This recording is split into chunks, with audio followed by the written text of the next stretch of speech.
Hello, everybody.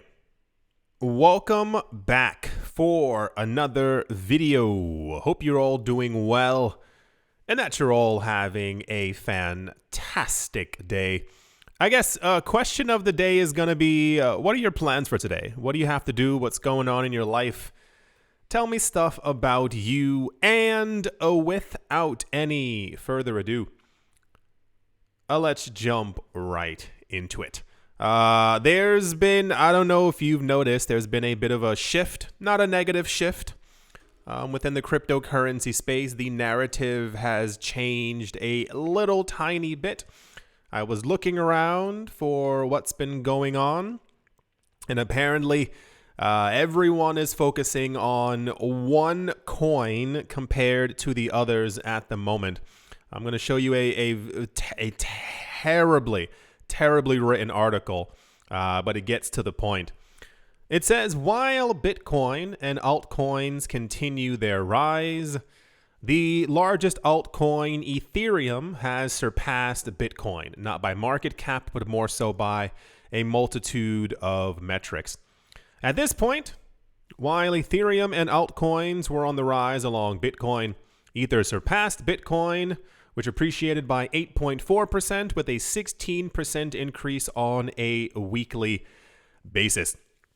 Commenting on Ethereum's rise, Amber Data Derivatives Manager, his name is Greg Magadini, Magadini, told CoinDesk that Ethereum has overshadowed Bitcoin it says the last 7 days. It's actually been a little bit longer than that. Ethereum is currently undergoing what people are calling some type of a transformation, if you will. There's a lot happening to the blockchain. There's a lot of expectations about derivatives that might be launching.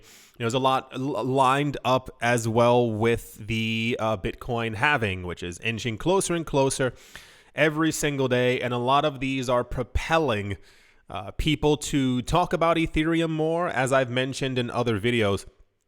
The interesting part about Ethereum is that it tends to rise in price if Bitcoin is rising, but independent of the other coins by itself, when Ethereum rises, the altcoins also rise.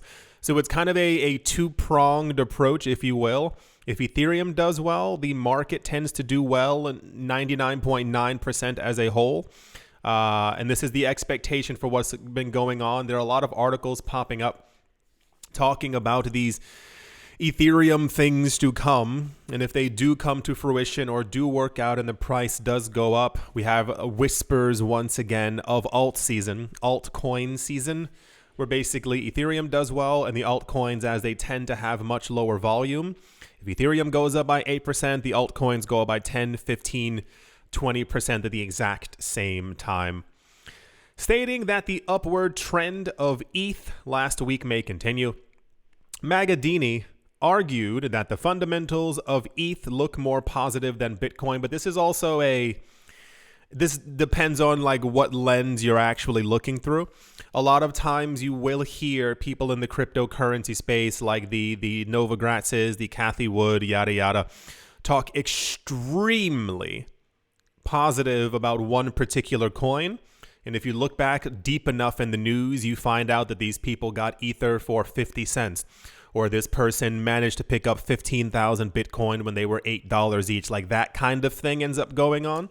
So a lot of the metrics for Ethereum have always been great. This isn't like a brand new, like, oh, now this week. No, like the fundamentals have always been, or at least in the last like 5-6 years, have always been great for Ethereum. It is the most used blockchain. A lot of people would argue that it also has, I think even more so, that it has the most value locked inside of it, which is a way of kind of like gauging how important or how stable an asset is within the cryptocurrency space. It's kind of like, you know how you talk about BlackRock and you say that they're like an asset manager and they have this much total value like within their chambers or wherever they're keeping all their money and stuff like that. It similarly then passes on to the idea of something on a blockchain. If people are trusting, if developers And coders are trusting a chain with their money and with their value and planning to build on top of it. It shows that the chain is actually working, and therefore other people then have more faith in it as well. It says, stating that Bitcoin's halving is currently on the market's agenda, but the decrease in ETH supply is more important than the halving. The analyst stated that Ethereum will perform better than Bitcoin. That's, not knocking Magadini's psychic powers there, but this happens every single cycle as well. This isn't anything new. Ethereum always outperforms Bitcoin every single time. Bitcoin was $1,000, it went to $20,000. Ethereum was $8, it went to $1,200. There's always, like, even after the pullback that we had in 2020, you remember, and prices went back up, mathematically Ethereum did better than Bitcoin once again. It has to do with the volume. It has to do with the amount of money that has to be pushed into an asset for its price to actually end up going up. But a lot of people, for whatever reason, do like altcoins a lot more than Bitcoin, though I would lightly disagree, especially when I find out that people don't even have 1 million Satoshis. I think that is one of the more interesting things within this space. But one of the things that a lot of people have continued to pay attention to since Ethereum actually moved from proof of work over to proof of stake is the amount of the coin's supply. That is to say, the upgrade made it so that as Ether is literally moving through the networks, as transactions are processed, as people are buying NFTs and other things within the network, Ether is actually burned in the background. And this is why we saw a lot of controversy about it before. It was mainly coming from people who were mining Ether. They would not be receiving as much money validating transactions as they did before. But what happens is that as it is the most used blockchain and it has the most amount of transactions and value and stuff passing through it, the amount of Ether that continues to burn is actually outpacing the amount of Ether that is actually being created. So then Ethereum becomes deflationary. And I mentioned before, this was something over the last year or two when we first had this news and everyone was very excited about it being deflationary. People began to look at the charts and they saw that mathematically, yes, it was deflationary, but people assumed, 5% of Ether was going to be burned every single day. And I said, no, the fact that it is deflationary at all is incredible. The thing that people missed out on was that it was deflationary during a bear market when like 10% of people were actually using it compared to the normal 100 that will be there over the course of a bull run. So when you hear that something is already working when everyone's depressed and prices are going down and things aren't how we expect them to be, over the course of a bull run, this will multiply by several factors and we will see the amount of Ether being burned increasing dramatically. And this is something that a lot of people don't typically pay attention to. A lot of things within the cryptocurrency space, people tend to just look on the surface and they see what a coin is doing in price. This is why a lot of times I always make sure to bring you news about whale accumulation or updates and upgrades that are happening and like who's actually paying attention to them and how this is going to affect the price later on down the road. It's not just what the price is today or what the price was yesterday or what it might be in 5 days. It's like, hey, this thing that has been set up is gearing us up for some really crazy momentum when we actually get to the bull run, when we get to the halving, when we get to the bull market. The issue is that people become very, bored might be the word. I'm not really impatient. Impatient is the word that I was looking for. And this is why people tend to be led astray by other altcoins, because you read articles, I've seen them. You see articles that say, Ethereum and Bitcoin only went up by 1%. This altcoin went up by 17,000%.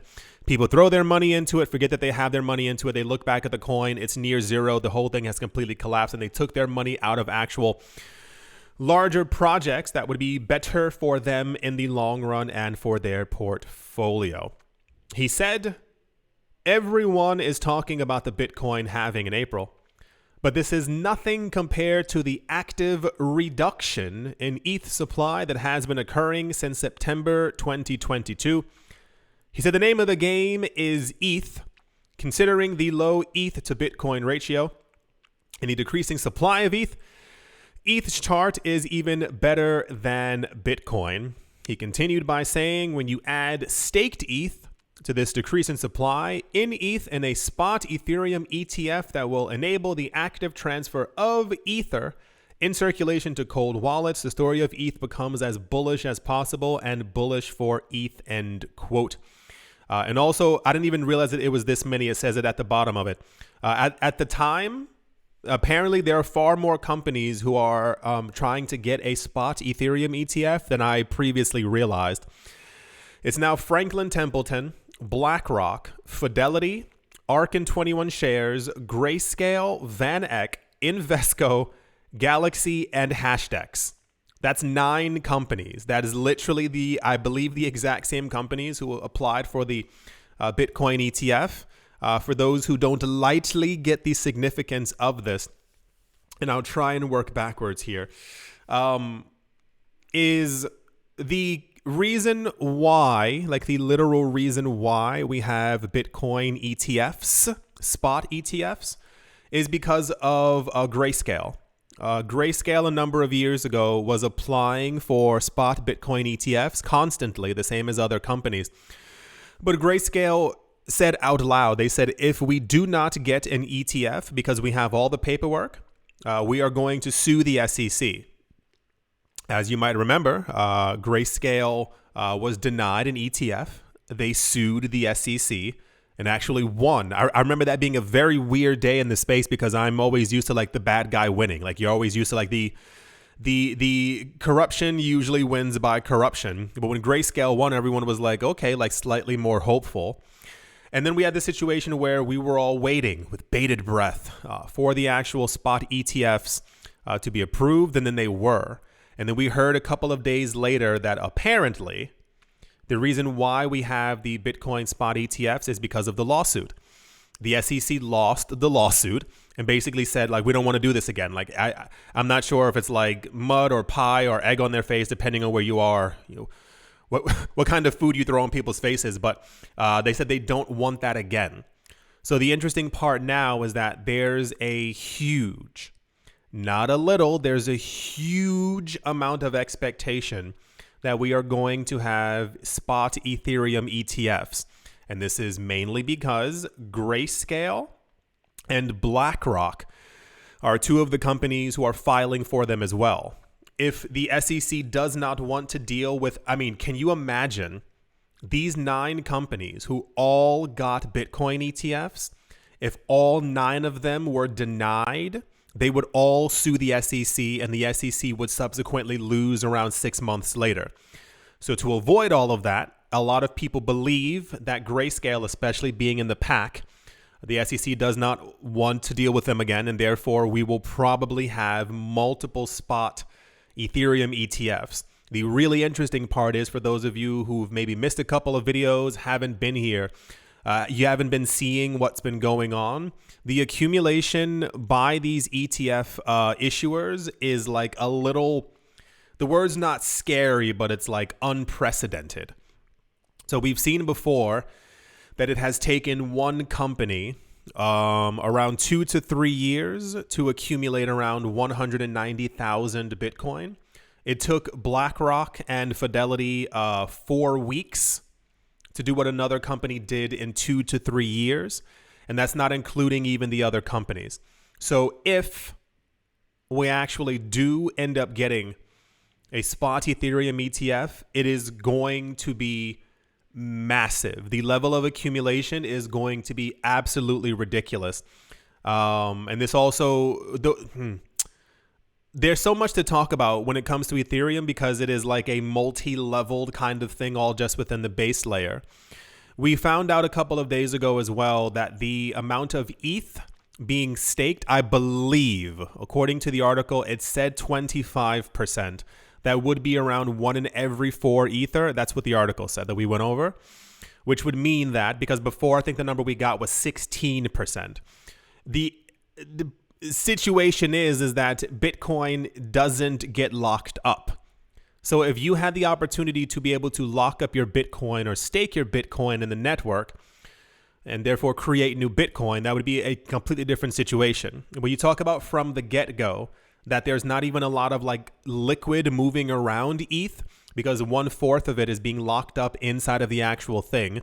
That's also not counting people who are simply just holding on to their ETH, who have no intention of selling, who are waiting for higher prices, or who really believe inside of it. This doesn't equate to the amount of TVL as well in the actual Ethereum ecosystem. So you will have, or you would have, 1 out of every 4 Ether locked inside of the system being staked so that people are validating transactions. However, when you want to perform other actions on the Ethereum blockchain as well, you also lock in your Ether inside of the protocol. So you like have your Ether, what's the word?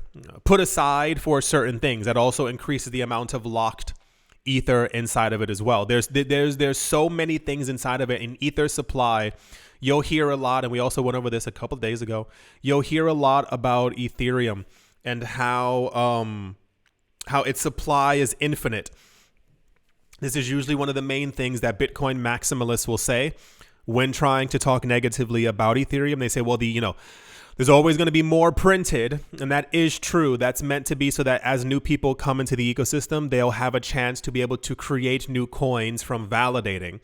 But the difference is that the amount being created is also less than what's being burned. So there's more being burned than is being created, and therefore deflationary. When you have a huge amount of activity continuing to happen on the network, the other upgrade that's also upcoming, which is supposed to increase throughput and transactions and speed and other things for layer 2, which will allow more companies to be able to deal inside of it. When you talk about the actual bull run that's happening and that's coming and that's going to be here in 2024 and 2025, the amount of movement that we've seen before in the past just from NFTs. NFTs raised Ethereum's network fees, and also the amount of things that were happening on the chain to levels that we had never seen before. If we get any reproduction or rehashing of that all over again, the amount of ETH that's going to be burned is going to 20x from where it currently is now, just off of the movements from the actual NFTs. That's not even talking about the frenzy that would occur in the event of the actual ETFs also being passed through. Another thing that most people don't talk about is that Grayscale does have an Ethereum trust, but it is like 1/10, 1/20th the size of the Bitcoin trust. So the idea is, or people would assume, that if they get an ETF, Grayscale, and people start selling off their Ether the same way they sold off their Bitcoin from the Grayscale trust and moved that money into the ETFs, the sell-off would be near nothing, especially as Grayscale sold off all their coins over the course of a 4 to 5 week period. The sell-off would barely even register on the market at all because they don't have as much Ether as they do Bitcoin. And then you also have the other companies who are going to be buying any sold off Ether, the people who are going to be buying up Ether for the upcoming upgrade and the halving and holding on to it until the end of 2025 or however high they think that Ether is going to act. Like, there's so much happening with Ether. Very interesting timing that all of this is, of course, happening right now. Of course, we get this kind of news whenever the halvings are near. There will be many other altcoins who are also going to be releasing like update and upgrade news, but they're basically doing it to try and ride the wave of Bitcoin and Ether going up in price. Very, very fascinating time to be in this market where we see all of this going on. A lot of the news was basically centered. Around Ethereum. Grayscale's research's latest report has explained that Ethereum is poised to take advantage of several tailwinds with its upcoming Deneb Cancun upgrade. Grayscale analyst Will Ogden has stated that while Ethereum is facing increased competition from other chains, I'm going to be nice here, it says from other chains like Solana, the upgrade's modularity focus will help it come of age, lowering transaction fees for rollups and opening the door for more volume to be moved using these solutions. A new report from Grayscale's research has named, I hate the name of it, DenCon, the upcoming Ethereum upgrade, as a coming of age event for the network. allowing it to grow up and solidify as Ethereum 2.0. Ethereum 2.0 was touted as a one upgrade event back in the olden days. And as we got to 2021, we found out that this was to be a multi-year upgrade. And this is why we see every couple of months, usually every other season, like a literal season, like changing of the seasons, we hear that there's another upgrade for Ethereum 2.0 until at some point it will be complete, and then we will start to hear about the actual Ethereum 3.0. The report states that Ether is ready to reap the benefits of this upgrade, which makes it more modular alongside other factors. Then it talks about other contracts and other things like that. However, the institution acknowledges that the network security, its total value locked, what we were just talking about, and fee market, among others, have contributed to making Ethereum arguably the most secure and trusted smart contract platform, as well as the largest in market cap. This is meant to be a gigantic upgrade, near partially the same level as the actual move to proof of stake. Everyone's talking about it. At first glance, when I heard about it like 6 months ago, I was like, okay, cool. I understand exactly what it's for, what it's meant to do, how it's meant to revolutionize the world and all these other things. I think the main factors, if we can be completely honest, is or will be the amount of people who are staking their Ether, if this number continues to go up, and if we actually get the Ethereum ETFs. Those will probably have the largest impact on Ethereum. There's a lot of talk about Ethereum moving up to $4,000 over the course of March. A lot of people are anticipating a very strong movement upward. This also correlates to the time frame that I was saying before. Is there lightning and thunder outside? Can you hear that? Is someone dragging something? I doubt that you can hear it. It sounds rather distant, but it literally sounds like there's like a light thunder and lightning right outside the window. It's very difficult to explain. Anyway, this coincides with the actual timing of the halving, and therefore the anticipation of the market going higher, as we are now literally only a few weeks away. For those of you who have not been here, if this is your first cycle, typically 4 to 5 weeks before the halving, Bitcoin tends to have like a run up, like in anticipation of of the idea of the price movement. But then other coins do the exact same thing as well. We've received a lot of really intense price predictions for Ethereum, even more so over the course of the last couple of weeks. I think as more people are now paying attention to the actual upgrade a lot more. Bitcoin was at the forefront of all the price predictions that we were receiving, with the anywhere from 200,000 to 600K. But now we have a lot for Ethereum as well, where people are assuming 4,000 in March. A lot of people are now throwing their hats in the ring, talking about that they're expecting around an $8,000 to $10,000 Ether by the end of this year. And I think the highest number that we've seen for next year resides roughly around I think it was $15,000 to $20,000 per Ether by next year. But also that's one of those, when people start saying the number's a little bit too crazy, I always say, like, can we just wait until December? It's still pretty early in this year to talk about those numbers, but Ethereum's previous all-time high was 4,800. It is obviously going to surpass that at some point, and I think realistically a $12,000 Ether is probably in the cards. It's just a matter of when. Yeah, that's the Ethereum news. A lot of it is floating around. A lot of people are very excited for everything that's going to be happening with this chain over the course of the next couple of months. Hold on one second. Sorry, I had to check something. Yeah, that's all the Ethereum news. And yeah, let's move on. I'm not sure why this was so, I don't understand why this was so popular, but this is where we are.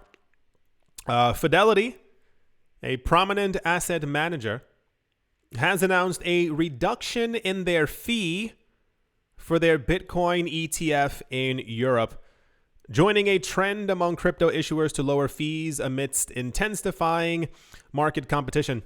The Fidelity Physical Bitcoin ETP FBTC will now have its total expense ratio cut down from 0.75% to 0.35%, making it more competitive within the market. Oh my gosh. Also, yeah, last point. I forgot to mention as well, the reason why a lot of people are actually excited as well for the Ethereum ETF is not just the idea of there being an Ethereum ETF. It's also that these companies announced that they would also be offering staking.